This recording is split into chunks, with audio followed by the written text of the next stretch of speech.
Bom, gente, nós estamos aqui novamente no programa Acalento. Essa é a terceira parte, né, do programa, tá?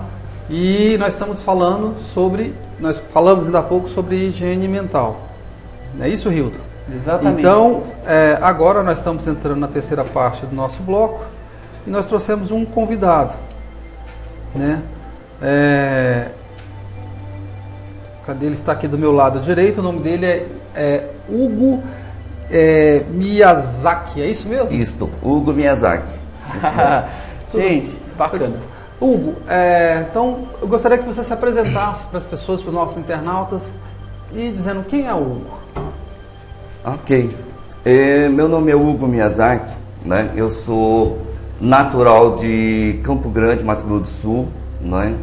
E hoje eu trabalho aqui em Brasília com a neuroterapia triádica, aonde a gente vai atendendo o pessoal que nos procura com muitas dores, dores emocionais, com dores físicas, mas sempre lembrando que todo esse trabalho ele sempre é feito em cima da medicina alternativa chinesa, misturado um pouquinho com a neurolinguística, com a física quântica, com a neurociência, enfim.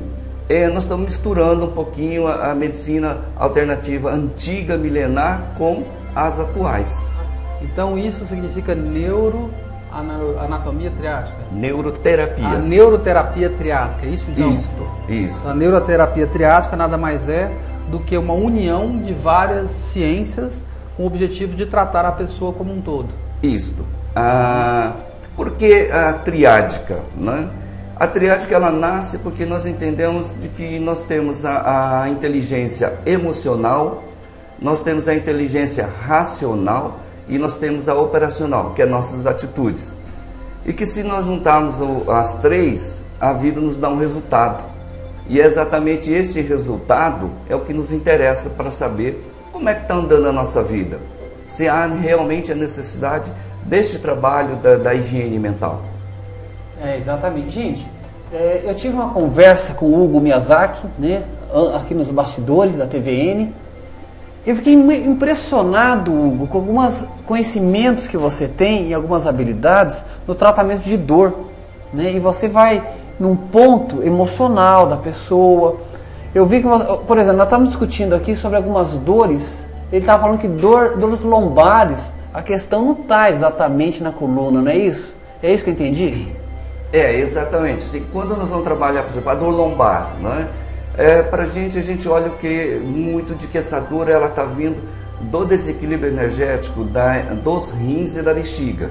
Então o primeiro ponto que a gente trabalha é fazer com que essa pessoa volte a acreditar mais nela, volte a acreditar naquilo que ela tem de mais precioso, que é ela mesma.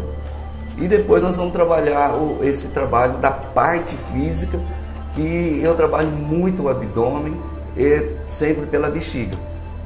Você, internauta, que está aí nos assistindo, você pode falar, mas como? Como é que pode ter dor lombar e vou ter que trabalhar os rins, bexiga? Que história é essa? Não, mas isso é verdade. Isso tem a ver com a medicina tradicional chinesa. Quando você tem alteração energética em algum órgão ou alguma víscera, é possível que você tenha realmente dores em determinadas áreas do corpo que não tem nada a ver com aquele órgão. Então é por isso que a medicina tradicional chinesa, quando você vai tem alguma, por exemplo, você tem uma dor no ombro, o cara coloca uma agulha lá na ponta do pé. Você fala, mas o que tem a ver? Mas tem tudo a ver. Isso aqui é uma máquina perfeita, isso aqui trabalha em equilíbrio. Então, às vezes, um desequilíbrio no pé pode causar um problema na sua coluna cervical. Ô Hugo, me diga uma coisa, na nossa conversa também, você me disse o seguinte, que você trata a pessoa levando em conta vários fatores, que eu achei até muito impressionante, porque fatores para a cura que convencionalmente as pessoas não usam, como horóscopo chinês, como 5 elementos. Muita gente fala assim, mas isso daí funciona? Não é se isso daí funciona, porque isso funciona, isso é milenar. Uma tradição chinesa de 5.000 anos não mantém uma coisa que não funciona. Mas a questão é que o Hugo ele consegue juntar o tradicional com o moderno. E Hugo, qual tem sido o resultado nas pessoas? Hildo, o resultado assim, é excelente desde que a pessoa entenda de que, primeiro de tudo, ela tem que fazer o que vocês abordaram hoje, a higiene mental. E a partir disso, nós precisamos aprender o quê? 3 coisinhas só. Parar de reclamar, de xingar, ficar criando desculpas, se justificando por aquilo que não fez, ou que fez deu errado. Precisamos parar de ficar falando da vida dos outros. Olhar mais para a gente. Entender de que nós, o que nós fazemos hoje, o que nós pensamos, o que nós sentimos, todas essas atitudes, o resultado da nossa vida está vindo da onde? Este pensamento que eu tenho, esta forma de eu sentir as coisas, essas atitudes que eu faço, da onde vem? Como que ela acontece? Como que forma tudo isso dentro da gente? Então, quando a pessoa, o paciente entende isto, então, quando nós vamos tocar o corpo, que são alguns pontos estratégicos, é apenas uma mera formalidade. O principal de tudo é a higiene mental. Que dicas você daria mais sobre essa higiene mental para a gente? Eu diria para você assim, Hildo, que a higiene mental, quando eu falo de parar de reclamar, né, é justamente porque tudo aquilo que você está falando é o que você pratica. Aquilo que você vê de ruim para o outro, que o outro está fazendo e está te incomodando, aquilo que você vê que seu pai, sua mãe, seus irmãos, quem quer que seja está fazendo, você pratica. Então olhe para dentro e não repita isto. Né? Então a gente começar a olhar isso, nossos hábitos, nossas escolhas, tudo que nós fazemos hoje é proveniente de uma crença. E crença é tudo aquilo que nós trazemos de bagagem lá de trás, que normalmente é do meio que nós vivemos quando criança. Então nós precisamos se livrar dessas crenças. De que forma que nós vamos fazer isso? É trocando essas crenças, essas verdades que na verdade só fazem o mal para a gente, por um pensamento positivo. Tá. Acontece muito, gente, da gente acreditar em coisas até a nível inconsciente e não conseguir se livrar mais daquilo. Essas crenças, por exemplo, tem gente que acredita que ela não pode ser feliz, que ela não merece ser feliz. Não que ela fale isso, não é verdade, Hugo? Não é que ela fala isso, mas está no inconsciente dela, então enrosca todo o processo dela. Isso. E você trabalha isso também, Hugo? Sim, trabalhamos bastante, porque isso aí, principalmente da educação antiga, os pais falavam muito isso, né? Você não vai servir para nada, você é burro, você é preguiçoso. Então, quando nós se tornamos adultos, é exatamente isso que nós vamos ter. Então, não só na parte mental, mas em tudo, nas doenças é assim. Né? Os pais que falam, não sobe no sofá que você vai cair. Pô, a criança vai cair. Né? Então, tomar muito cuidado com isso. Vou falar de uma maneira mais, para alguns internautas entenderem melhor o que ele está querendo dizer. Então, você imagina só, uma criança, tá? Pequenininha, está do lado de um adulto grandão. A criancinha olha lá aquele monstro grandão, né? Que é a mãe dele. E aí ele sai andando, ele sai com a mãe dele caminhando e a mãe dele vê uma baratinha. Aí quando a mãe vê uma barata, a mãe faz aquele escândalo. Ai meu Deus, uma barata, que absurdo! Blá, blá. E grita, berra, xinga. Aí a criancinha olha para aquela baratinha daquele tamanho, olha para aquela pessoa imensa e na cabeça dela ela não consegue entender. Olha, se minha mãe está gritando desse jeito, por causa daquilo ali deve ser uma coisa muito perigosa. Deve ser perigosa demais. E aí ela processa aquela informação que aquela baratinha é uma coisa perigosíssima. E a partir disso ela leva para a vida dela que uma barata é uma coisa terrível. E toda vez que ela vê uma barata, ela não vê uma baratinha. Na cabeça dela ela vê um baratão, vê um monstro. E aí ela não consegue se relacionar, ela não consegue concatenar de forma consciente que aquela baratinha é uma barata pequena, que ela pode ir lá e matar, se for necessário, ou espantar.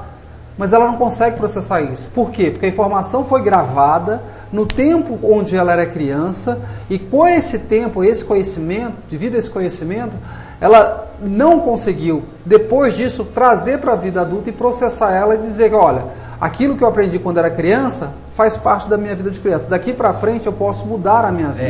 Esses padrões.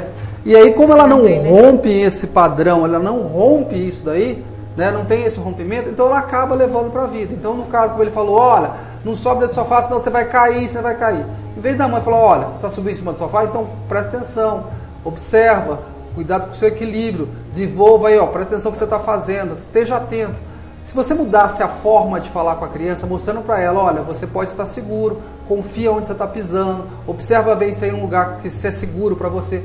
Se o adulto chegasse para a criança e em vez de gritar com ela, berrar com ela, fizesse com que ela raciocinasse, aí a coisa se tornaria diferente. Sim. Não é Sim. isso? Ô, Hugo, me diga uma coisa também. O pensamento, ele tem uma origem, né? E esses pensamentos têm uma origem. Você trabalha essas questões de pensamento? Da onde vem? Por que eu penso dessa forma? Você trabalha isso também? Sim, a gente fala bastante, inclusive nos workshops, explicam bastante sobre isso, né? Porque a primeira pergunta que nós precisamos entender, da onde vem o meu pensamento? Por que eu penso assim? E como forma meus pensamentos? Então, o pensamento, ele vem do seu passado. Tudo aquilo que você viveu como passado é o seu pensamento. Aquilo que mais te marca é as suas crenças. Pode ser verdade, pode ser mentira, não importa. Mas é uma crença que vai te acompanhar para o resto da tua vida, até o dia que você resolver não querer mais ela. Né? E como é que forma esses pensamentos? O pensamento é formado através de imagem. Não tem como você pensar se você não formar uma imagem primeiro.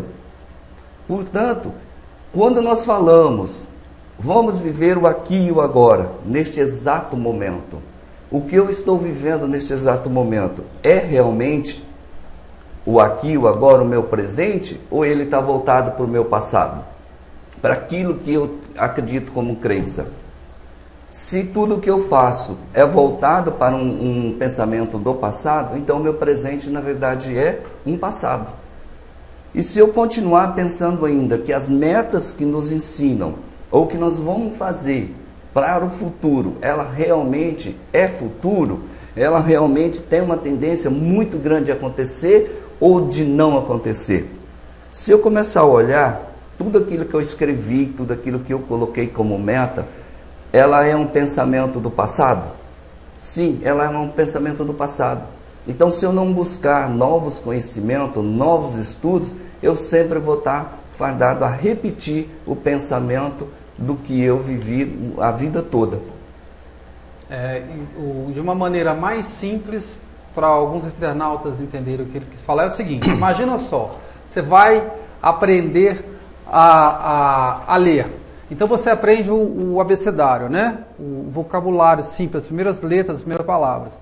Então, você traz esse conhecimento para os dias atuais. Então, o seu conhecimento foi formado com aquelas experiências do seu passado. Agora, se você não procurar exercitar, treinar aquele vocabulário e buscar novas palavras, começar a ler livros, você vai se tornar uma pessoa limitada.